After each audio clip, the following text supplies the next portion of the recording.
ថាប្រយោជន៍នៃការរត់និងដើរជាមួយគ្នាចិត្តខ្លាញ់បានល្អពេលរត់បេះដូងធ្វើការខ្លាំងពេលដើរធ្វើឲ្យធម៌ពលយើងនៅតែដុត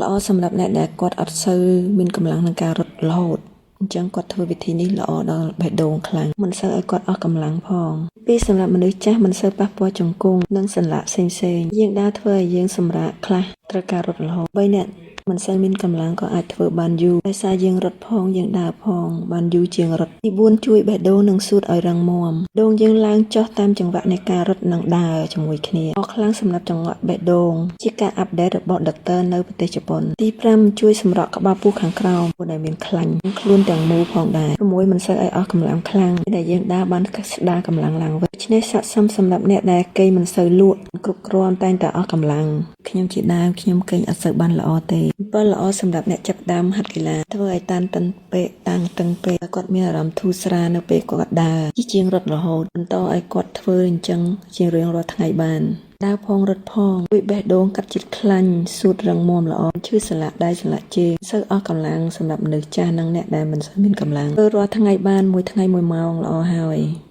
ជាងដើរមួយថ្ងៃ1ម៉ោងអាចបន្តរហូតដល់2ម៉ោងបន្ទាប់ពី1ខែក្រោយមកបងប្អូននឹងមានអារម្មណ៍ថាអាចធ្វើបាន